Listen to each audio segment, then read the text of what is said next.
ہمارے پاس اس وقت گوناگون شناخت موجود ہے. ایک روایتی شناخت دین کی موجود ہے، موروثی، جو نسل اندر نسل چلتی آ رہی ہے، جس کے تحت دین کیا ہے؟ دین انسان کا ایک انفرادی معنوی شعبہ ہے اور آخرت کے لیے ہے. یہ رائج ترین دین کی شکل یہ ہے کہ دین یعنی آخرت کے لیے تیاری دنیا کے اندر. آخرت سے مراد یعنی موت کے بعد، موت سے پہلے دین کا کوئی سروکار نہیں ہے.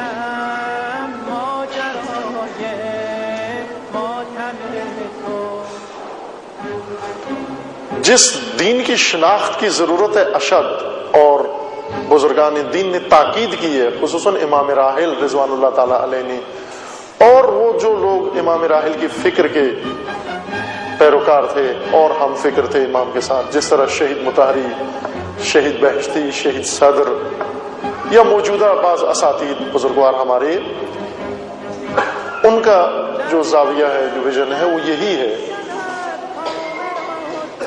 کہ دین کی مکتبی شناخت کی ضرورت ہے. جو شناخت صدیوں سے رائج ہے یہ مکتبی شناخت نہیں ہے، یعنی آئیڈیالوجیکل شناخت نہیں ہے دین کی. اسلام شناسی ہے لیکن روش مند اسلام شناسی نہیں ہے.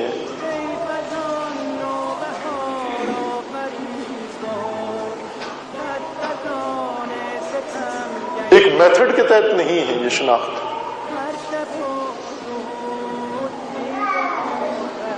یہ روایتی شناخت ہے جس کو ہم نے اس طرح سے دین کو پہچانا ہے کہ دین ہے تو اچھی چیز ہے، انسان کی زندگی میں مثبت اثرات ہیں. اصل فلسفہ دین کا یہ کہ موت کے بعد جنت پہنچانا ہے انسان کو، آخرت وہ ثواب دین سے حاصل ہونا ہے. جو کام کریں ثواب کی خاطر حاصل کریں. نتیجہ یہ ہوا اس ذہنیت کا کہ دین چند معنوی عبادات و اعمال کی حد تک سمٹ گیا ہے. اس شناخت کی وجہ سے شہید مطہری رضوان اللہ تعالی علیہ نے ایک بہت ہی بنیادی بات، جس طرح بہت سارے اور انہوں نے بنیادی اصول شناخت دین کے ذکر بھی کیے ہیں، اور انہی اصولوں پر خود بھی دین کی دقیق پہچان و شناخت کی ہے کہ امام راحل نے جوانوں کو اور سب کو یہ کہا کہ اسلام پڑھنا ہے تو شہید مطہری کو پڑھیں آپ. البتہ وہ بھی اسی احساس کے بعد ہوگا کہ شہید مطہری بھی کچھ اسلام سمجھتے ہیں، ورنہ اگر کسی کے اندر یہ احساس پیدا ہو جائے کہ شہید مطہری تو میرے شاگرد ہیں، میرے پاس آ کے پڑھیں شہید مطہری، تو وہ اس کو کبھی بھی نہیں شہید مطہری سے کچھ پلے پڑے گا. اب بھی ہمارے اساتید بزرگوار ہیں جن کے بارے میں یقیناً کہا جا سکتا ہے کہ شہید مطہری سے اگر بالا تر نہ ہو تو کم تر نہیں ہے علمی مقام میں. ابھی بھی شہید مطہری کے افکار کو اتنی حساسیت کے ساتھ اور سنجیدگی کے ساتھ پڑھتے ہیں جس طرح ایک شاگرد پڑھتا ہے کسی استاد کے اقوال کو. شہید مطہری کو اتنی اہمیت دیتے ہیں. سال ہر سال جن کے پاس ہم نے پڑھا ہے شہید مطہری کو اتنی اہمیت ہے. حالانکہ معاصر وہ شہید مطہری کے کلاس فیلو بھی ہیں، یعنی دونوں نے ایک ہی استاد کے پاس پڑھا ہے، اور عموماً کلاس فیلو ایک دوسرے کی علمیت کے قائل نہیں ہوتے، بلکہ ایک زمانے میں ہی رہنے والے ایک دوسرے کی علمیت کے قائل نہیں ہوتے. ہمارے یہاں یہ شرط ہے کہ مرنا ضروری ہے. اگر آپ نے اپنی علمیت منوانی ہے تو آپ کو دنیا سے جانا پڑے گا. اپنی زندگی میں اپنا علم قبول نہیں کروا سکتے، آپ کو جانا پڑے گا اس دنیا سے. لیکن جو متواضع لوگ ہیں، فروتن لوگ ہیں، وہ موت کا انتظار نہیں کرتے. اگر ان کے معاصر کے اندر کسی کے اندر یہ گوہر موجود ہے تو مان لیتے ہیں. ان میں سے یہ بزرگوار ہیں ہمارے استاد جو ابھی موجود ہیں، اور شہید مطہری کے اقوال کو اسی اہمیت کے ساتھ ذکر کرتے ہیں اور تجزیہ و تحلیل کرتے ہیں جس طرح مثلا ابن سینا، ملا صدرہ اور ان کے اقوال کو، جن کو دنیا سے گزرے ہوئے صدیاں گزر گئی ہیں. یہ جو بات میں نے کی ہے یہ بہت دقیق نقطہ ہے کہ معاصرت ایک حجاب ہے. معاصر ہونا حجاب ہے. کبھی بھی آپ دیکھیں علماء کو، یہ امام خمینی کو کیوں نہیں مانا بہت بڑے بڑے بعض بزرگوں نے؟ چونکہ امام خمینی ان کے زمانے میں تھے. شیخ طوسی کو مانا، علامہ ہلی کو مانا، امام خمینی کو نہیں مانا. کیوں نہیں مانا؟ کہ علامہ ہلی بھی ان کے زمانے میں ہوتے ان کو بھی نہ مانتے.